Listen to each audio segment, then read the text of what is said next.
प्रणाम बाबा जी। इटली से सौभाग्य। आप कहते हैं बाबा जी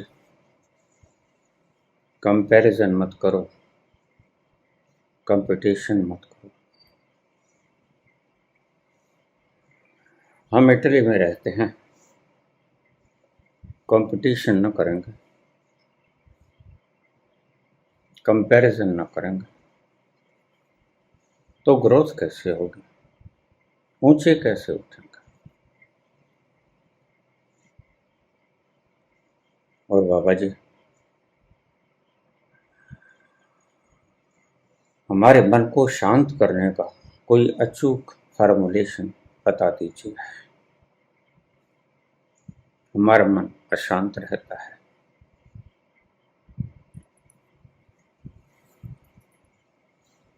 सौभाग्य, तुम बड़ी दुर्भाग्या हो।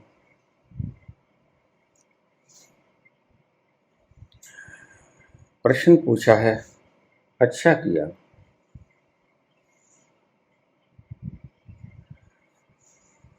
तुलना मत करो, मुकाबला मत करो, कंपैरिजन मत करो, कंपटीशन मत करो।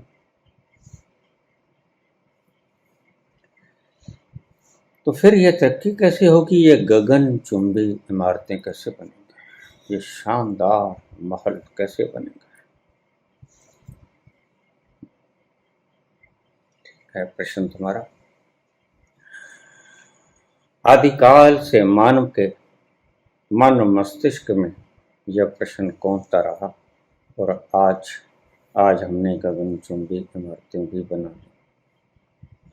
हमने स्पेस सेंटर कायम कर लिए, हम चंद्रमा पे पांव रखाए मंगल की तरफ कदम बढ़ा रहे हैं। ये हमने उन्नति की है।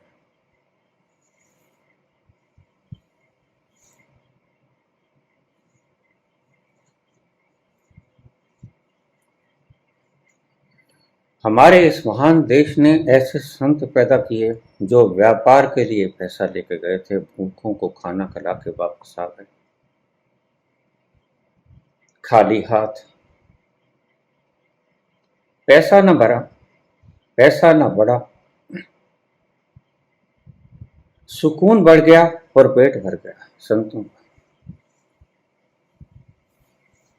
तुम आज वहीं अटकी खड़ी हो।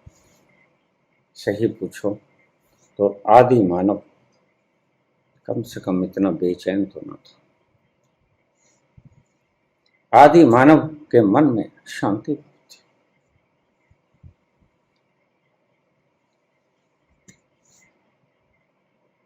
जरा अपनी हालत देखो। तुमने मुझे अपने निवास स्थान का दृश्य दिखाया। निश्चित ही बहुत ऊंची इमारतें हैं तुम्हारे पास, लेकिन प्रश्न क्या है बाबा, जब मन शांत नहीं होता और जिसका मन शोर मचाता है उसको फकीरी का आनंद मिलेगा कैसे। तुमने सब कुछ गंवा के ये गगनचुंबी इमारतें खड़ी करनी किसकी एवज में, अपनी मानसिक शांति की एवज में। और आज उसको ढूंढते फिर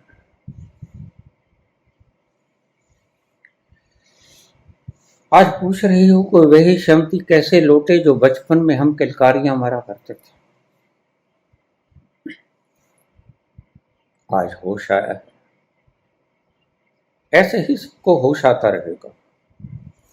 इमारतों में रहोगे, गगनचुंबी इमारतों में रहोगे, सुंदर शालीन महलों में रहोगे, लेकिन मन रात को सोने नहीं देगा।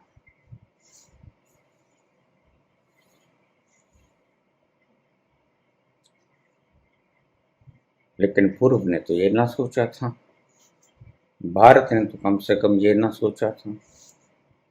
भारत जानता था पहले से ही मैं एक महल के भीतर, और इससे सुंदर महल जो परमात्मा ने बना दिया, यह है शरीर, इससे सुंदर महल तो बना भी नहीं सकते। यह तो जड़ महल है, परमात्मा ने जीवंत महल बना दिया, और इसके भीतर जो फंक्शन है उसे तुम कभी निर्मित ना कर सकोगे। धीरे धीरे तुम्हें होश आएगी बेटी, लेकिन तब आशा की एक किरण होगी, और वो तुम्हें मिलेगा नहीं। क्या होगी? आशा की एक किरण होगी, संत। और संत तुम्हें मिलेंगे नहीं, लुटेरे मिलेंगे, लुटेरे। क्योंकि तुम्हारी वाली भीतर की इच्छा, अभिलाषा उसके भीतर भी होगी। वो भी चाहेगा द्रव्यों को इकट्ठा करके। वो तुम्हारी गगनचुंबी इन इमारतों को देखकर कहेगा, काश मैं भी इनके भीतर बैठा होता।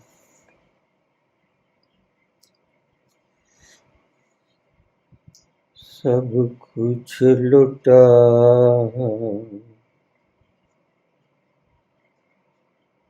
के होश में आए तो क्या हुआ। सब कुछ लुटा के होश में आए तो क्या हुआ। दिन में अगर चिराग जलाए तो क्या हुआ।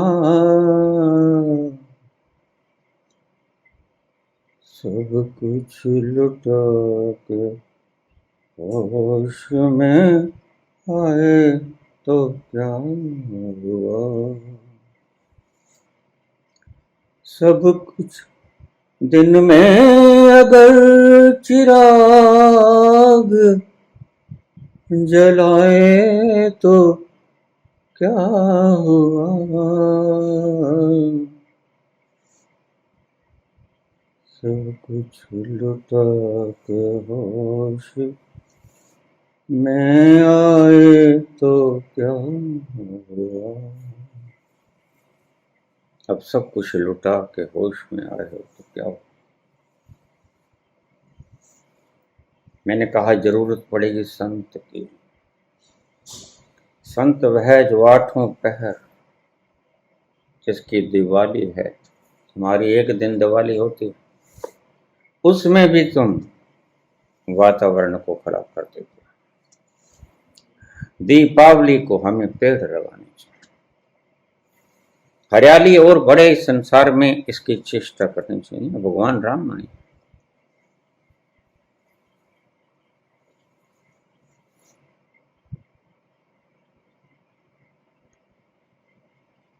भगवान राम आए हैं, उनके आने की खुशी में उनकी ही सृजना को हरी भरी क्यों ना कराते, क्यों ना खिला दें। इसको हरियाली का संगीत क्यों ना दे दें। लेकिन हम तो प्रदूषण करते हैं, पटाखे बजाते हैं, रावण के बुत सड़ाते हैं। सड़ाओ, मारो बुराइयों को, लेकिन प्रदूषण न फैलाओ। राम आए हैं।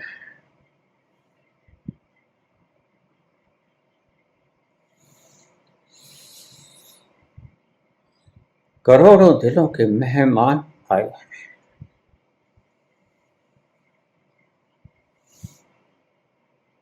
इस धरती पर जैसे ही पांव रखे, उनकी धरती उन्हें हरी भरी नजर आए, गर्दो गुबार नजर न आए, ये पटाखों का प्रदूषण नजर न आए।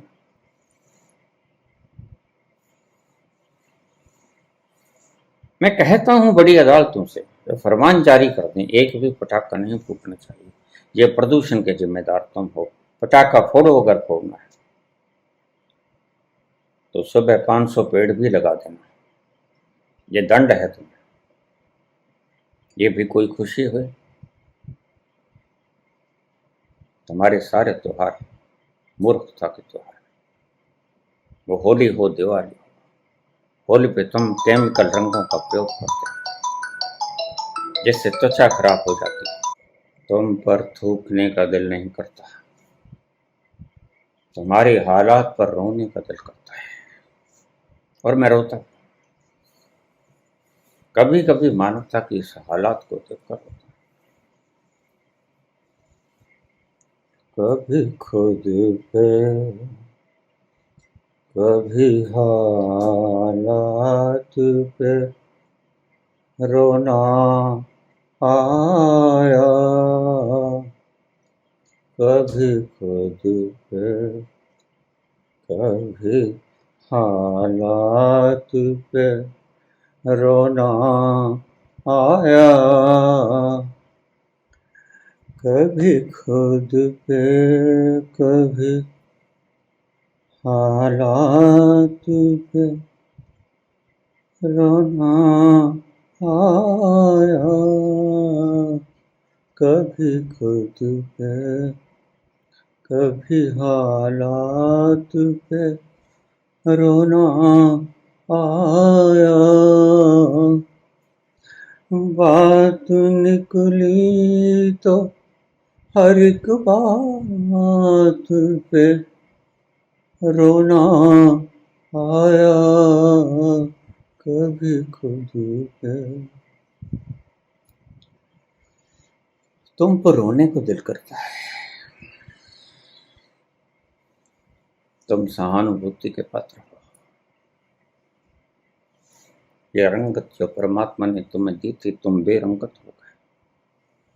ये रौनक जो तुम्हें परमात्मा ने बख्शी थी, तुम बेरौनके क्यों हो गए? इन्हीं विचारों के कारण। भला सोचो, महल छोटे भी हो जाएंगे, गुजारे लायक भी हो जाएंगे, और मन की शांति बरकरार रहेगी, तो क्या होगा? तुम्हारे इन्हीं महलों को छोड़कर बुद्ध किसी और चीज की फिराक में घर से निकल जाते हैं। अकेले राजा हैं, वारिस हैं, कपिल वस्तु के अकेले वारिस हैं। और तुम इसकी तरफ दौड़े चले जा रहे हो। तुम कभी नहीं देखते कि तुम उसकी तलाश कर रहे हो जिसको एक समझदार व्यक्ति ने भोग के छोड़ा है। ध्यान से समझना बात को। एक समझदार व्यक्ति ने जिसको छोड़ दिया, तुम उसको भोगने चले हो। क्या मैं इसे तुम्हारी समझदारी को या मूर्खता हूं? तुम्हें बेरोन के नजर आए हैं सब चारों तरफ प्रवचन करते हुए, तर्कों की दलीलें देते हुए, तुम्हें भाव में डूबे हुए संत कभी नजर नहीं आए। तुमने कभी मीरा नाचते हुए देखे?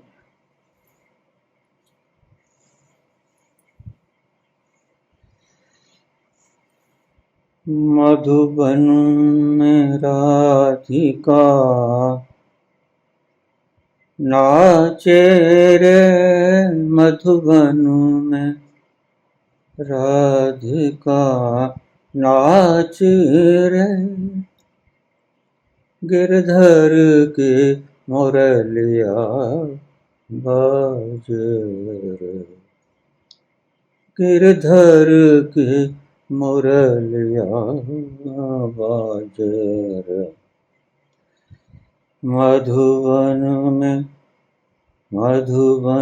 में राधिका नाचे रे। कहाँ नाचना भूल गए तुम? नाचना भूल गए, कलाकारी का नाचना सीखना शुरू कर लिया। यही दुर्भाग्य है तुम्हारा।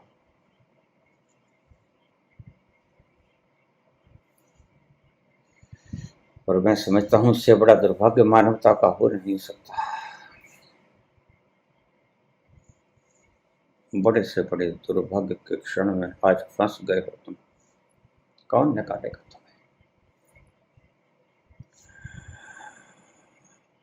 वह निकालेगा जिसके ऊपर उम्मीद थी, लेकिन वह तो खुद लुटेरा बन गया है। काश तुम्हें कोई बताने वाला होता।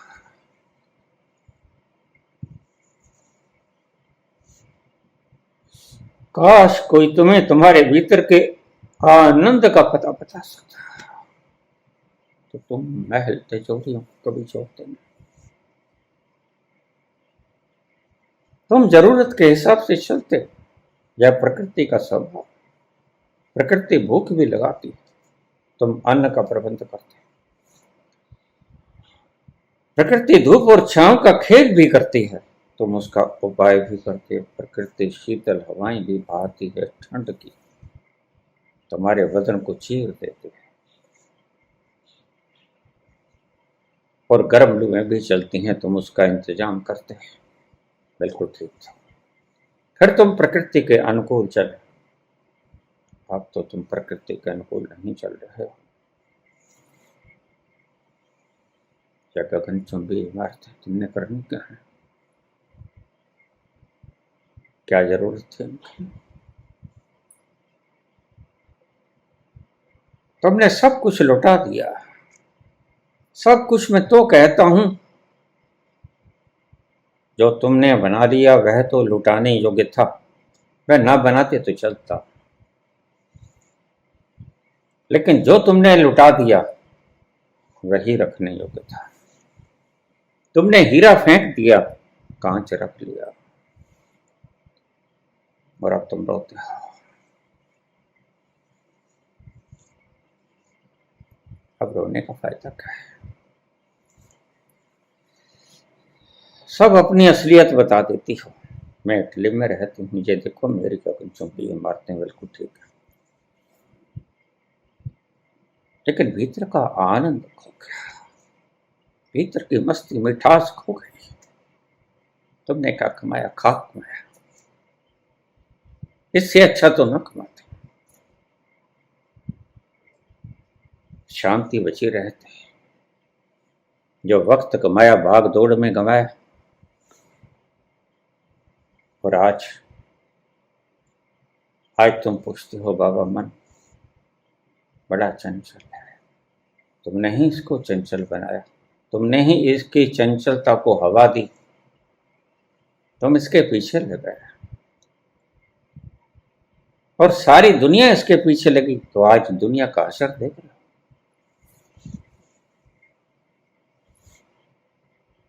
जिसको तुम विस्तार कहते हो, जिसको तुम प्रोग्रेस कहते हो, जिसको तुम उन्नति कहते हो, प्रगति कहते हो, इसे ही प्रगति कहते हो या किसी और लोग की प्रगति तुम देख कर आई हो? प्रगतियां तो मैंने भी बहुत देखी, लेकिन ऐसी प्रगति तो मैं सिर्फ धरा पर ही देख रहा हूं। तुमने इस धरती को नरक बना दिया।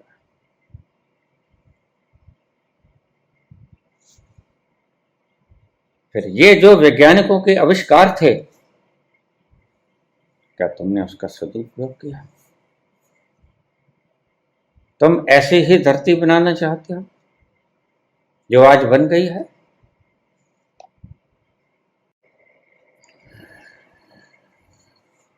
रशिया यूक्रेन पे बम गिराता है और यूक्रेन उसका बदला लेता है, 2 बम गिराता है।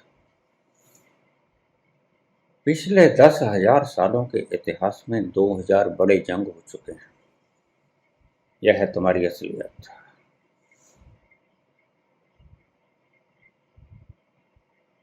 और हमारी इस सनातन धरती के ऊपर जो ऋषियों ने संदेश फैलाया था प्रेम का,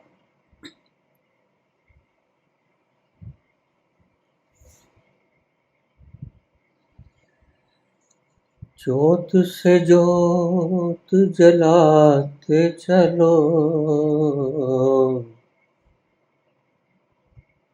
प्रेम की गंगा बहाते चलो, प्रेम की गंगा बहाते चलो। राह में आए जो दीन दुखिए, राह में आए जो दीन दुखी, सबको गले से लगाते चलो, प्रेम की गंगा बहाते चलो। ये है प्रेम की गंगा। इजराइल हमास के ऊपर अटैक करता है, हमास इजराइल के ऊपर अटैक करता है। किसने बनाई ये दुर्दशा? क्यों ये आज मेरी इतनी सुंदर धरती नर्क बनकर रह गई? नर्क ही तो है जब इसके ऊपर रहने वाले लोग कहते हैं बाबा शांति कैसे मिलेगी। इसका मतलब वो अशांत। बड़े महलों में क्या करें?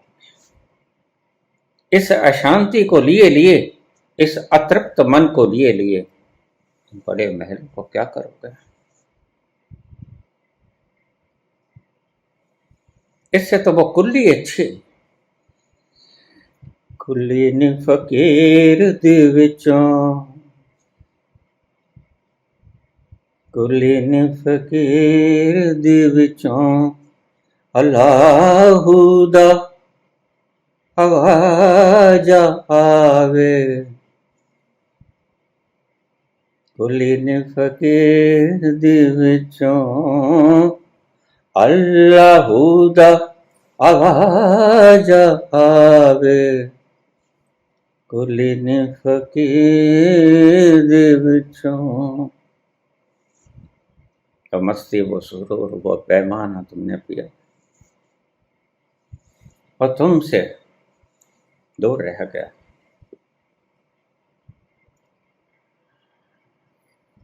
इस प्रगति की बात करते हो? तुम्हारी आंखें हैं,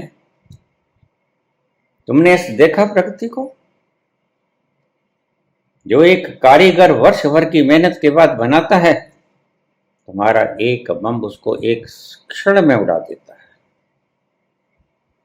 ये सुखद धरती का पैमाना, इसके ऊपर तुम नमाज करते हो और इसके ऊपर तुम गर्व करते हो।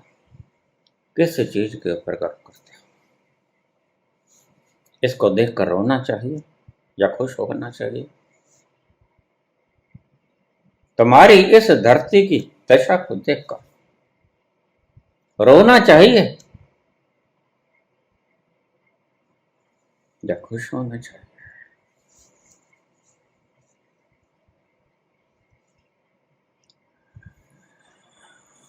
कहते हैं धरती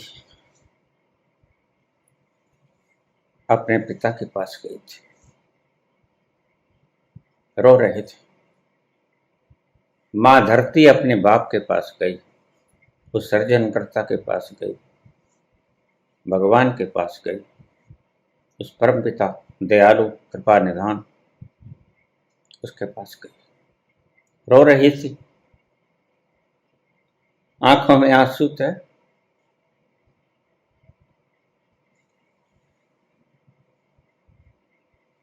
पुत्री को रोता हो देख। पिता बोला,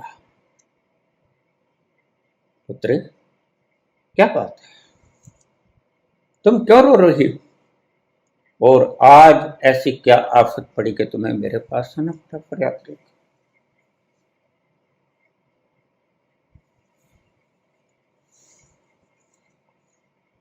पुत्री कहने लगी, हाँ पिताजी,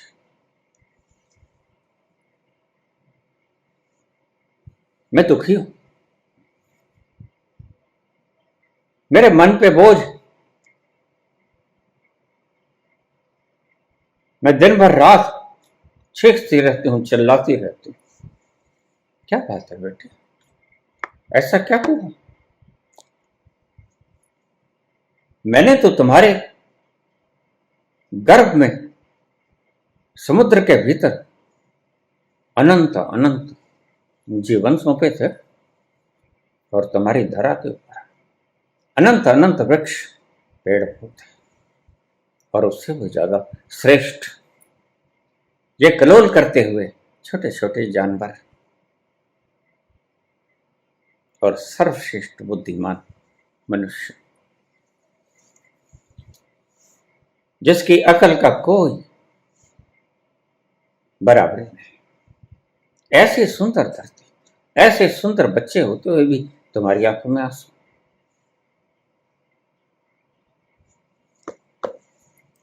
कारण बताओ बेटे, क्यों रो रहे हो? कारण बताओ। मां पृथ्वी बोली, मैं एक व्यक्ति से दुखी हूं। पिताश्री, उसको उठा दो। मैं एक व्यक्ति से दुखी हूं, मैं अपने एक पुत्र से दुखी हूं।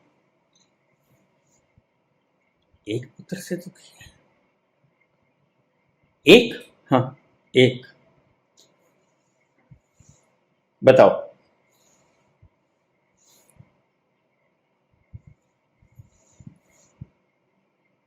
तुम जिससे दुखी हो, मैं उसका नाम और निशान मिटा दूंगा।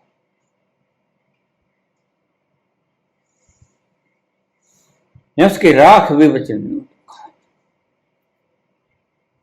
पुत्री, मेरा वचन है,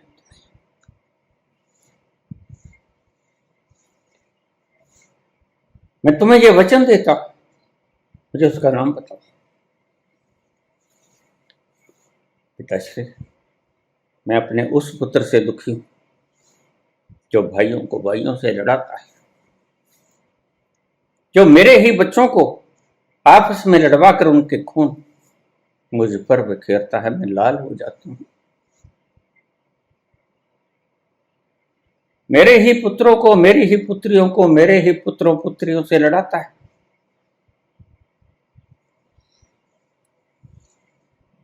रक्तपात होता है,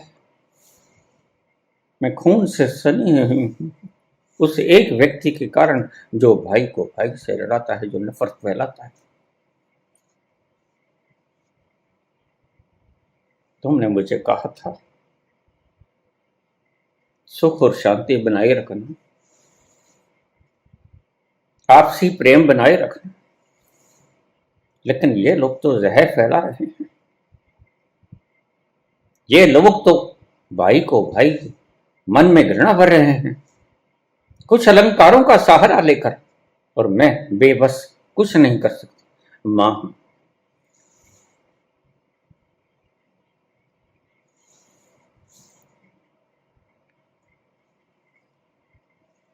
मैं मां हूं पिताश्री, और तुम जानते हो मां की पीड़ा। वह एक व्यक्ति भाई को भाई से लड़ाता है, गोलों की बरसात हो रही है, रक्तपात होता है। एक व्यक्ति यहां तानाशाह बनने को उद्यत बैठा है, और बहुत से व्यक्ति तानाशाह बन गए। भला एक व्यक्ति करोड़ों व्यक्तियों पर राज करे, ये तो मैंने कभी नहीं सोचा था। जब एक पेड़ सभी पेड़ों पर राज नहीं करता, जब एक जीव दूसरे जीव पर राज नहीं करता, समुद्र में सभी रहते हैं लेकिन राजा को, तो एक व्यक्ति सभी व्यक्तियों पर राज क्यों करे? इन तानाशाहों से मैं दुखी हूं। कहानी कहती है कि परमात्मा अट्टहास करके हंसे। वह परवरदिगार, वह सर्जनहार अट्टहास करके हंसा, बोला, बेटी बेटी तू चली जा, तू चली जा बेटी। इनके लिए मेरी आवश्यकता नहीं है, इनके तो मेरे नियम कायदे कानून, मेरी बनाई हुई प्रकृति के नियम और कायदे कानून ही मार डाले। इनके तो भस्म भी ना मिलेगी बेटी। यहां मेरी कोई आवश्यकता नहीं। जो नियम मैंने बनाए सृष्टि को चलाने के, वो नियम ही ने मार देंगे। तुम पूछना बेटे, अपने पुत्रों से पूछना, जब वो घृणा के पल में होते हैं उनके भीतर जहर दौड़ जाता है नहीं? जहर तो पी लिया बेटी, नफरत करते हुए ही जहर पी लिया। मेरा विधान किसी को बख्शता नहीं पुत्र। बच्चा, इसके लिए फिक्र मत कर, तू मां है। मैं तेरे ममत्व को जानता हूं, मैं तेरी मातृत्व को जानता हूं। पुत्री, मैं तेरी शीतलता से भी वाकिफ हूं। मेरी ही तो क्रिएशन, तेरे भीतर मैंने जो गुण डाले हैं उनको मैं भली भांति जानता हूं। तू जा बेटी, इनका फिक्र मत कर, इन्हें तो मेरे नियम ही निपट लेंगे। Laws are sufficient for them. मेरे नियम और कायदे कानून इनके लिए काफी है पुत्री, तो रो मत।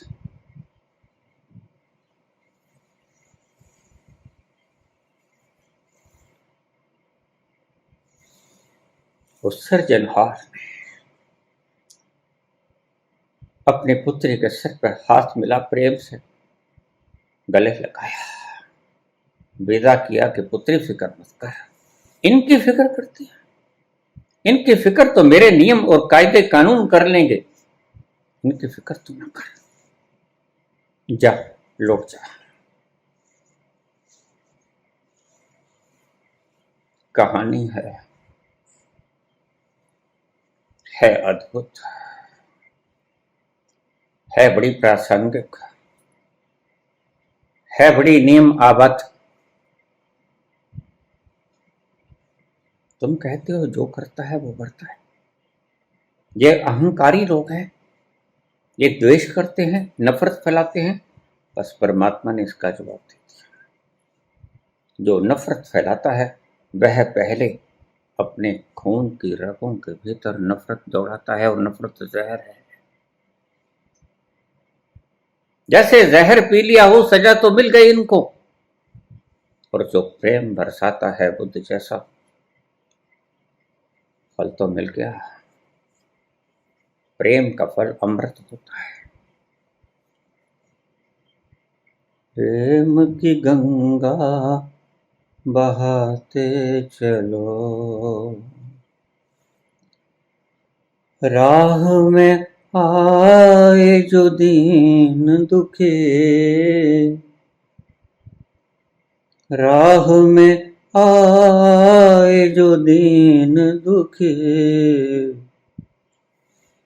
सबको गले से लगाते चलो, सबको गले से लगाते चलो, प्रेम की गंगा बहाते चलो। संत तुम्हें कहते हैं ये प्रेम अमृत है। प्रेम पियो, प्रेम फैलाओ, फल तो मिल गया। बहुत से लोग मुझे कह देते हैं तुम अमृत का पैगाम देते हो बाबा, बड़ा उपकार करते हो। मैं कहता हूं तुम गलत बोलते हो। जरा इस मुकाम पर पहुंच कर देखोगे तो पाओगे, मुझे तो बड़ा लुत्फ आता है। मैं तुम्हारा आभारी हूं, इसलिए बात में हाथ जोड़ा करता हूं, तुम्हारा धन्यवाद किया करता हूं कि तुमने इस अमृत को मेरे संग पिया, इस प्याले को मेरे साथ साझा किया। कि ये प्याला वो है, जब एक बूंद कोई पी लेता है, जरा एक बूंद पी लो इसकी, फिर और पीने का दिल करता है। और जरा सी दे दे साकी, और जरा सी, और जरा सी दे दे साकी, और जरा सी, और कैसे रहूं चुप के मैंने पी ही क्या है, होश अभी तक है बाकी, और जरा सी दे दे साकी, और जरा सी, और कैसे रहूं चुप के मैंने पी ही क्या है। यह अमृत और मांगता है व्यक्ति, बस और यह और ही तुम्हें वहां ले जाएगा जहां तुम स्वयं हो। अमृत का झरना वहां फूट रहा है। कैसे रहूं चुप कि मैंने पी ही क्या है, अभी आधी चेतना बाकी है, होश अभी तक है बाकी, और मदहोशी आई नहीं। जिसमें होश आधा गुम हो जाए, मद में डूबकर उसे शराब में डूबकर, वो शराब तुमने पी नहीं। साकी जरा और पिलाते हैं।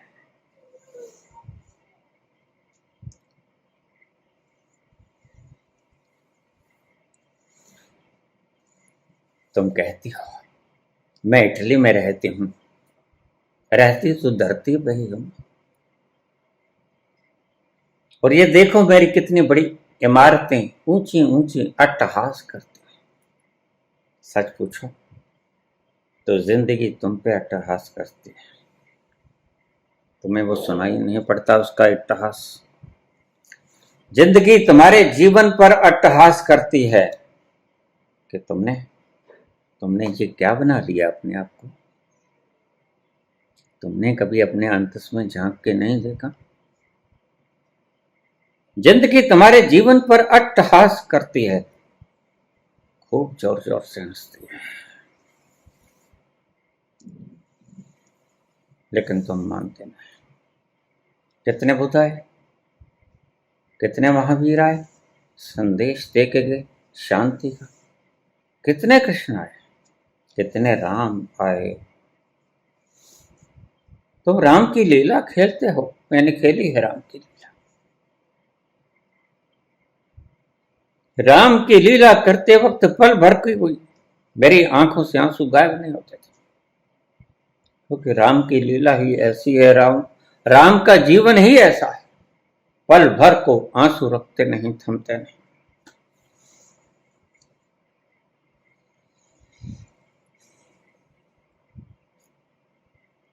वह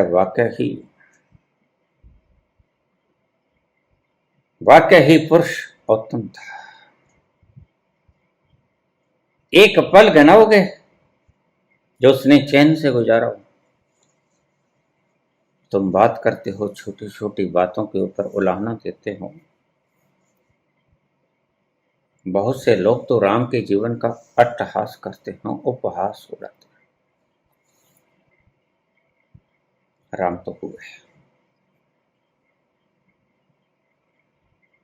तुम उनके होने की सबूत मत देना, उनका होना सबूत है इस धरती की खिलावट का। हमारे रोम रोम में, हमारी रगों में उसका खून है, हमारे रगों में उसका डीएनए है। ये जो सहन शक्ति हमारी धरती में है, ये उस महापुरुष के कदमों की कौन।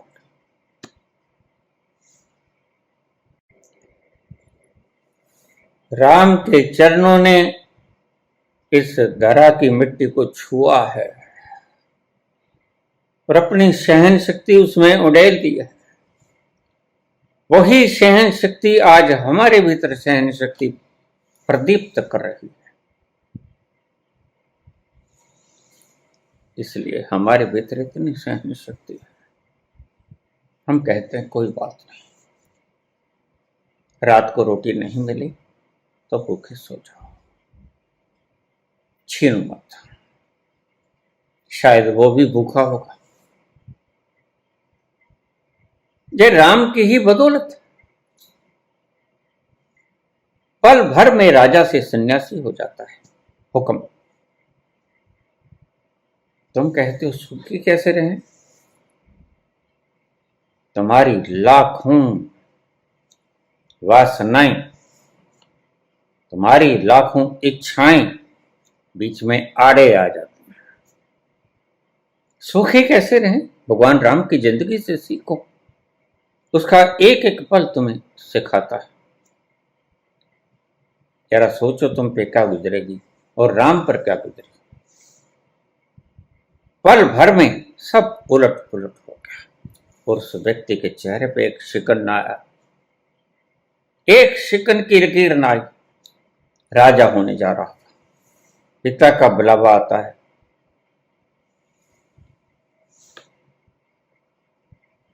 माँ कौशल्या राजदूत को देख के कहती है, बेटा ठहर, मैं अपने शगुन कर लूं,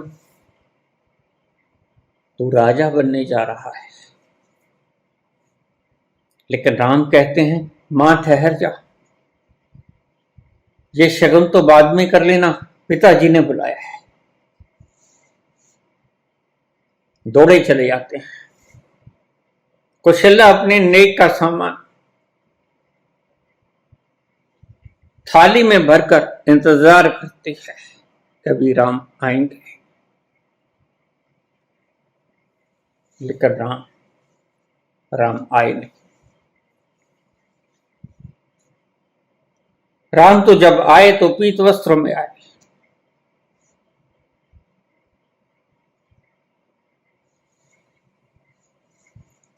राम तो जब आए तो सन्यासी वेश में आए।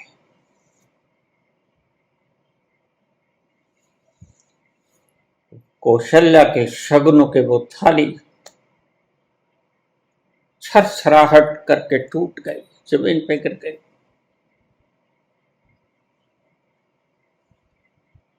तो राम के चेहरे पे जरा भी शिकन नहीं आई। जरा सोचो, ऐसी अवस्था में तुम क्या करोगे? मुझे तुम्हारे जवाब देने की आवश्यकता नहीं। तो मुझसे पूछते हो जीवन को कैसे जी?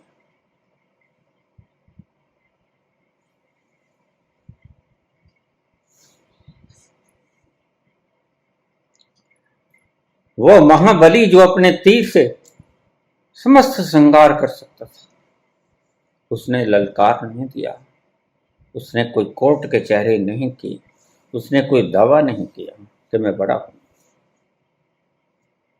विधान के अनुसार मेरा ही दावा बनता है, मां तुमने ठीक नहीं मांगा कैकेयी माता। लेकिन नहीं, मुझे पूछते हैं इस धरती में ऐसी क्या खुशबू है?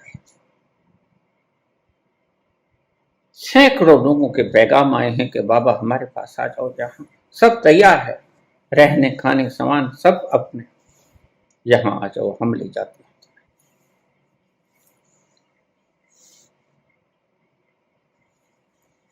मैंने कहा, मैं उस धरती को कैसे छोड़ूं? मैं उस धरती को कैसे छोड़ूं जिसने मुझे शूद्र से विराट बना दिया।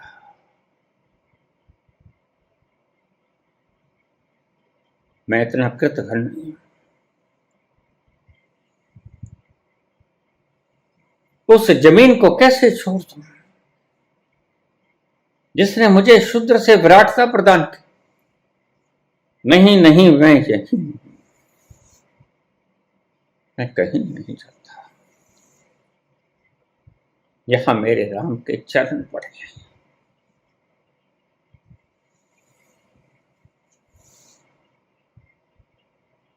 तुम जिंदगी को सीखने के सूत्र मांगते हो और तुम्हें जीवन के जीने के सूत्र बताने वाले लोग बहुत आ जाते हैं और चैनल के ऊपर भरमार पड़ी है कैसे जिए, और उनके घरों में आग लगी है खुद के।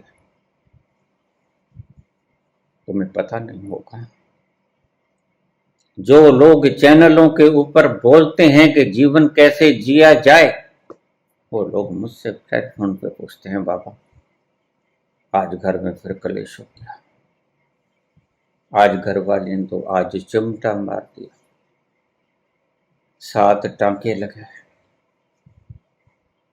वो तुम्हें बताते हैं आके कि थोड़ा गिर गया था, यहां पट्टी इसीलिए बांधी। ये झूठे लोग आपको जीवन को जीने का ढंग सिखाएंगे। जीवन को जीने का ढंग सीखना है तो मुझसे भी मत सीखो, आदि महान पुरुषों से सीखो, जिनको अरबों खरबों लोगों ने अलंकृत किया, पुरुषोत्तम। बस जैसे पुरुष की सीमा का अंत कर दिया हो राम ने। राम ने सहनशीलता की तौबा तौबा करा दी हो, और और बड़ा अद्भुत वाक्य है। सहनशीलता, जहां जाकर तौबा तौबा करनी शुरू करते हैं।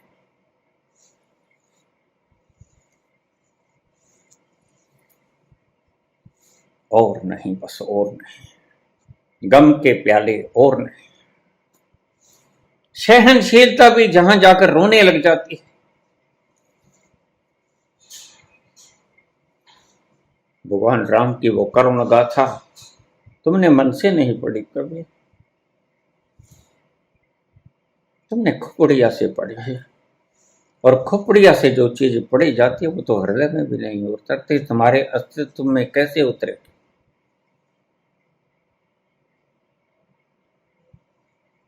तुमने आज पालतू कुत्ते पाल लिए।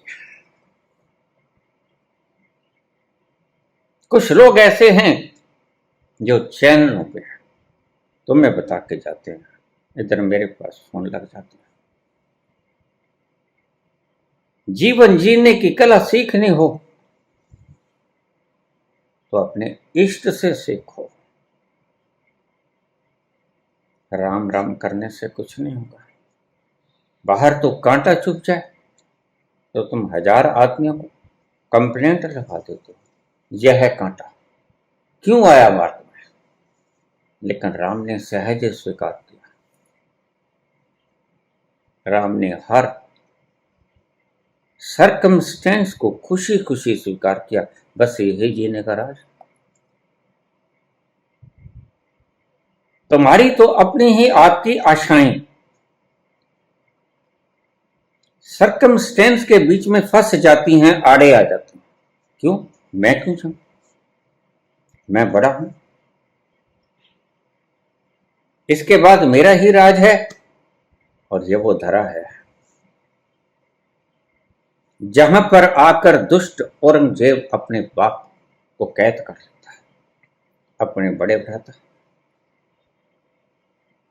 की गर्दन तलवार से उड़ा देता है, सभी भाइयों को कत्ल कर देता है कि कोई मेरे इस सिंहासन पर अपना दावा न जताते।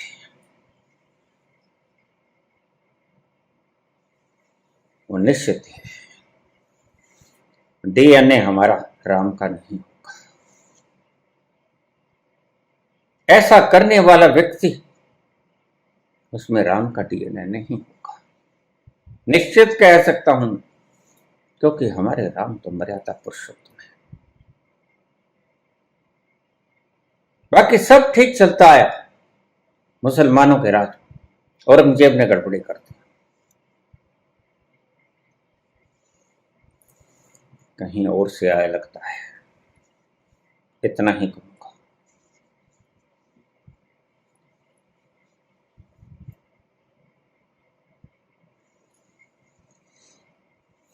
संसार की संरचना कैसे होगी?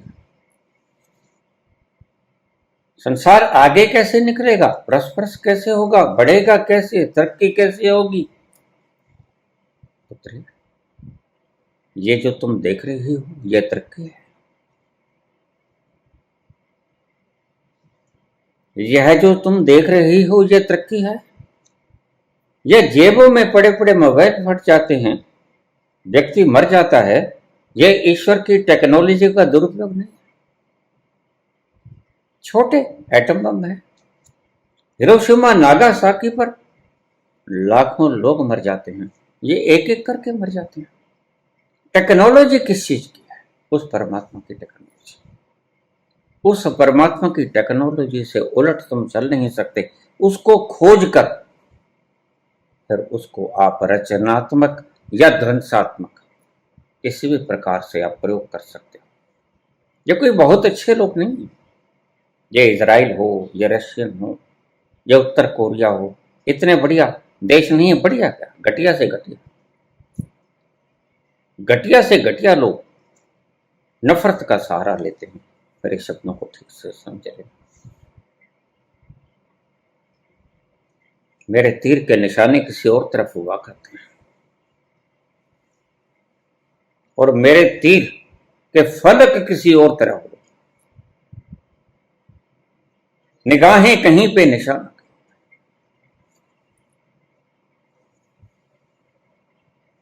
भगवान राम ने कभी झूठ नहीं बोला।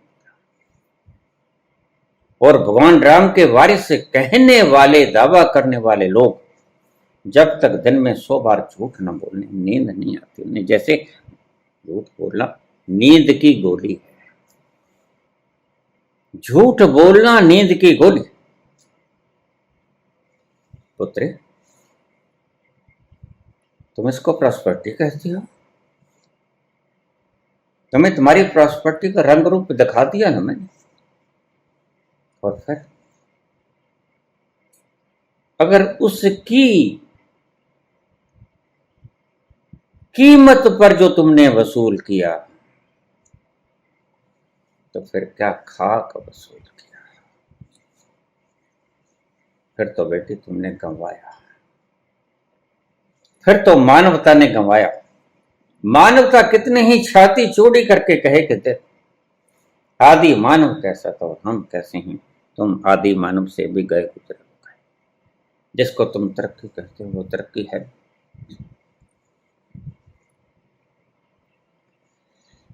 तरक्की तो वो होती है अगर तुम्हारी आत्मा खिल जाती है, भीतर से आवाज आती है।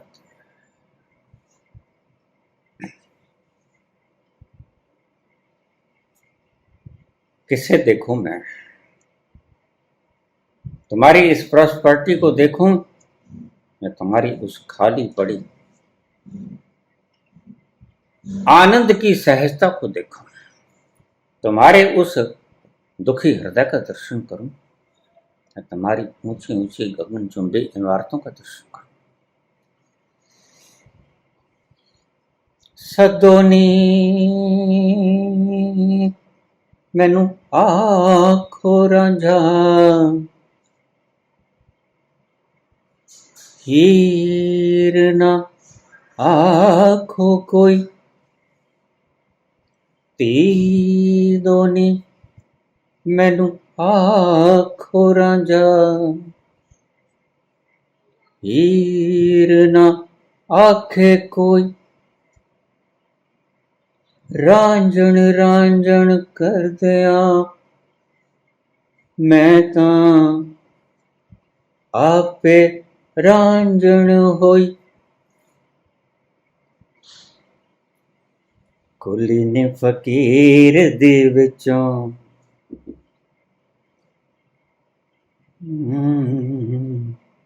कुली ने फकीर दे विचों अल्लाहू हो अल्लाहू दा आवाज आवे। कुली ने फकीर दे विचों अल्लाहू अल्लाहू अल्लाहू